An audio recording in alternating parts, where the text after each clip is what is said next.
ministre. Nous arrivons maintenant à une question de Monsieur Christian Hutin, Monsieur le ministre des Finances et des Comptes publics. Oui, merci Madame la Présidente.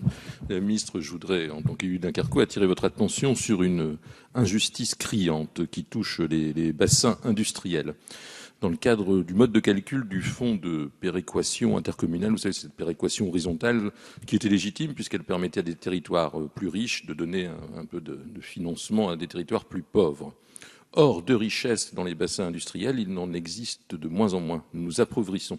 S'il existe des richesses dans les bassins industriels aujourd'hui, ce sont des fermetures de sites, des risques de fermeture de sites, des plans sociaux, avec toutes les conséquences que ça peut avoir pour les finances d'une agglomération. Nos CCAS ont besoin de plus en plus de financement. De risques, s'il en existe dans les territoires industriels, ce sont les risques industriels qu'ils ont acceptés. Le Dunkerquois compte 16 sites Céveso, une centrale nucléaire.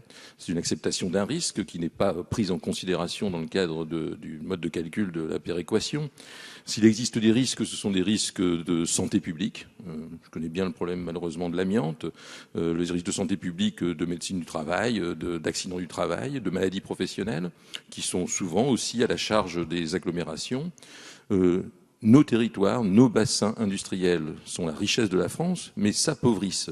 Et eux-mêmes doivent désormais financer des métropoles en plein développement, doivent financer des secteurs résidentiels, et nous avons beaucoup de mal à le comprendre. Il y a une urgence, je le pense, à ce qu'il y ait une vraie réflexion sur l'aménagement du territoire national.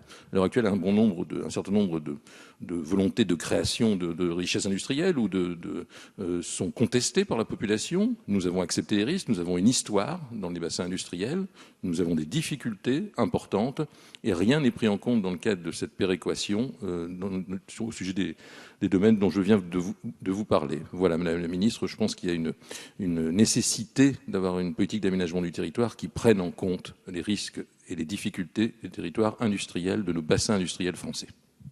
Merci Madame la Ministre. Merci Madame la Présidente. Monsieur le député Christian Hutin, vous avez appelé l'attention du ministre des Finances et des Comptes publics sur la situation des territoires industriels au regard de la péréquation. Vous estimez notamment que la répartition du FPIC n'est pas assez favorable aux territoires industriels. Le gouvernement partage pleinement votre souhait de venir en aide aux territoires industriels et il l'a démontré à plusieurs reprises ces dernières années en modifiant les critères de prise en compte sur le FPIC. D'une part, en prenant en compte les charges de ces territoires dans la répartition du FPIC et d'autre part, en renforçant le poids des territoires industriels dans la pondération des critères de répartition de la CVAE. En ce qui concerne la prise en compte des charges de ces territoires dans la répartition du FPIC, le FPIC repose sur un prélèvement d'une partie des ressources de certains ensembles intercommunaux et communes isolées pour le reverser à d'autres ensembles intercommunaux et communes moins favorisées. Il participe de la progression récente des mécanismes de péréquation horizontale qui, en corrigeant les disparités de ressources et de charges entre collectivités locales, répondent à l'objectif inscrit dans la Constitution de favoriser l'égalité. Or, les collectivités industrielles présentent deux caractéristiques. Un niveau de richesse fiscale par habitant, mesuré à partir du potentiel financier agrégé par habitant, plus élevé que la moyenne nationale.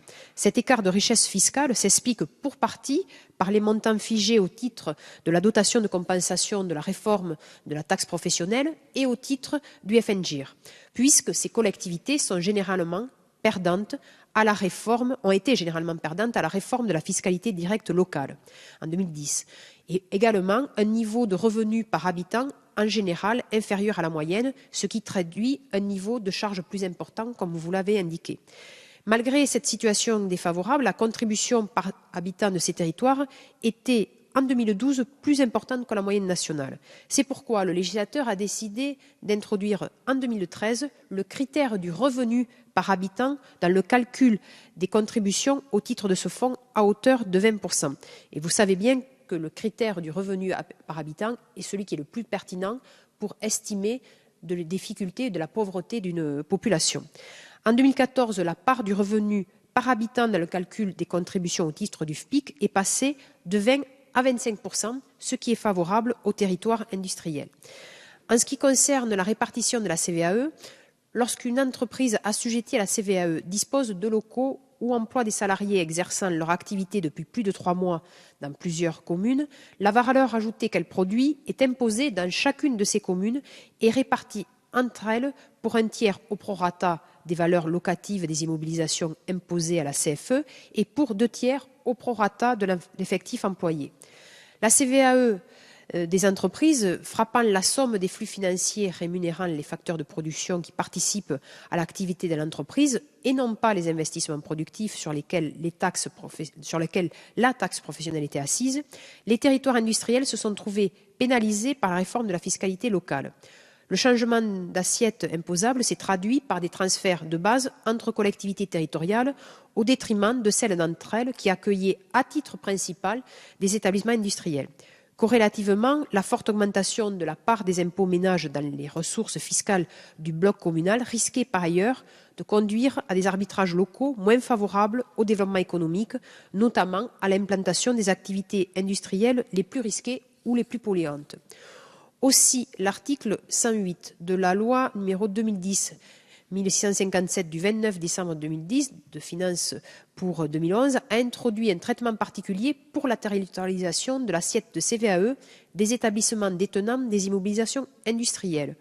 Pour les entreprises multi-établissements dont les immobilisations industrielles représentent plus de 20% de la valeur locative des immobilisations imposables à la CFE, il a été disposé que les effectifs et la valeur locative seraient pondérés par un coefficient de 2 afin de déterminer la répartition de la valeur ajoutée imposable entre les différents sites d'implantation. En 2014, le législateur a porté ce coefficient de pondération à 5 pour la répartition des montants de cotisation sur la valeur ajoutée des entreprises dues pour les redevables au titre de 2014 et des années suivantes. Ainsi, il y a une meilleure répartition au profit des territoires industriels. Merci, Monsieur Hutin. Oui, c'est très juste, une phrase, si vous voulez. Très, très court. Merci, Madame la Présidente. Merci en tout cas de vos réponses, Madame la Ministre. Oui, en effet, la pondération existe. Elle s'est améliorée en 2013. Elle s'est encore améliorée en 2014. Nous en avons conscience. Par contre, les difficultés aussi dans nos territoires industriels sont malheureusement de plus en plus prégnantes. Je caricaturerai simplement pour donner l'image de ce que peut représenter pour les habitants de bassins industriels. Il est très difficile pour les industriels, les ouvriers, les habitants d'un bassin industriel de comprendre, alors qu'ils n'ont pas les moyens de le faire chez eux, pourquoi le Dunkerquois, par exemple, finance indirectement la Coupe Davis dans la métropole. Oui, mais ça s'est ressenti comme ça, puisque le territoire dunkerquois donne de l'argent à la métropole lilloise. Difficile à comprendre, alors qu'un certain nombre de choses dont nous ne pouvons pas bénéficier du fait de notre richesse, pauvreté, c'est difficile à comprendre. Et il y a un petit vent de révolte qui souffle dans les territoires industriels. C'est ce que je voulais essayer de faire comprendre. Merci.